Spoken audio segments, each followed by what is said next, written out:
শেখ শাহজাহানকে সিবিআই এর হাতে তুলে দিতেই হবে। রাজ্যের যে দ্রুত শুনানির আর্জি সেটা সুপ্রিম কোর্ট আজকে সাড়া দিল না। রেজিস্ট্রার জেনারেলের কাছে যেতে বললেন বিচারপতি সঞ্জীব খান্না। কোনো নির্দেশ না দিয়ে রেজিস্ট্রার জেনারেলের কাছে যাওয়ার পরামর্শ। অর্থাৎ শেখ শাহজাহান নিয়ে সুপ্রিম কোর্টেও ধাক্কা রাজ্যের। শেখ শাহজাহানকে সিবিআই এর হাতে তুলে দিতেই হবে পুলিশকে। জরুরি শুনানির আর্জি ছিল রাজ্যের, সাড়া দিল না সুপ্রিম কোর্ট। রেজিস্ট্রার জেনারেলের কাছে যেতে বললেন বিচারপতি সঞ্জীব খান্না। কোনো নির্দেশ না দিয়ে রেজিস্ট্রার জেনারেলের কাছে যাওয়ার পরামর্শ সুপ্রিম কোর্টের।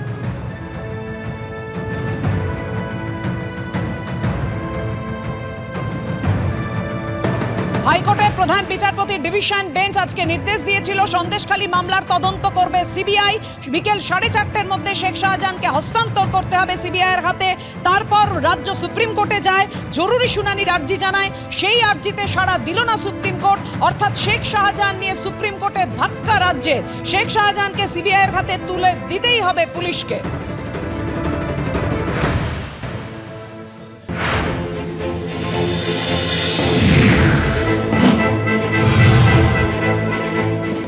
আদালতের এই রায়, বিশেষ করে কলকাতা হাইকোর্টের মহামান্য আদালতের এই রায় আরও একবার চোখে আঙুল দিয়ে দেখিয়ে দিল যে বিচার ব্যবস্থার মমতা বন্দ্যোপাধ্যায়ের প্রশাসনের প্রতি বিন্দুমাত্র কোনো বিশ্বাস নেই।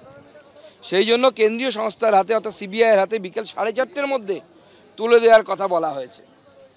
এবং আমার মনে হয় সিবিআইয়ের তদন্ত খুব ভালোভাবে করা উচিত, কারণ এই ব্যক্তি, যে ব্যক্তি একজন নটোরিয়াস ক্রিমিনাল, তাকে মমতা বন্দ্যোপাধ্যায়ের নেতা বানিয়েছিলেন। এর বিরুদ্ধে নারী পাচার, গরু পাচার, রোহিঙ্গাদের নিয়ে এসে বসানো থেকে শুরু করে মহিলাদের উপর অত্যাচার, জমি হাঙরের রূপান্তরিত হওয়া অর্থাৎ জমি দখল করে নেওয়া, আদিবাসীদের জমি দখল করে নেওয়া, এই সমস্ত বিষয়ে তদন্ত হওয়া উচিত। শুধু তাই নয়, কয়েক বছর আগে আমাদের 3 জন কর্মীকে হত্যা করা হয়েছিল এবং সেক্ষেত্রে এর হাত ছিল। তার মধ্যে সুকান্ত মণ্ডল থেকে শুরু করে আরও 2 জন ছিল, তাদের হত্যা করা হয়েছিল। একজনের খোঁজও পাওয়া যায়নি কী অবস্থায় আছে, চোখে গুলি করা হয়েছিল।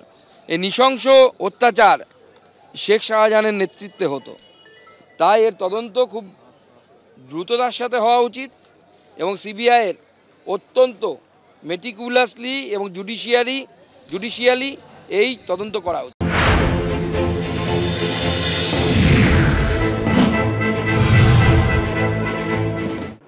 পরিষ্কার, এর আগেও বিভিন্ন ব্যাপারে আমরা দেখেছি সিবিআইকে দায়িত্ব দেওয়া হয়েছে, এবারও দায়িত্ব দেওয়া হলো। আমাদের বলার কিছু নেই, কারণ পুলিশ প্রশাসন তার নিজের কাজ করেছিল।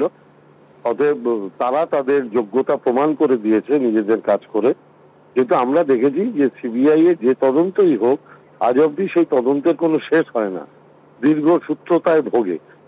আমি আশা করব তদন্ত করে যারা দোষী তাদের শাস্তি হোক, কিন্তু দোষী তো আলটিমেটলি প্রমাণিত করা যাচ্ছে না, শুধু মেলাইন করার একটা চেষ্টা হচ্ছে এবং সেই কাজেই সিবিআই ইডিকে ব্যবহার করা হচ্ছে।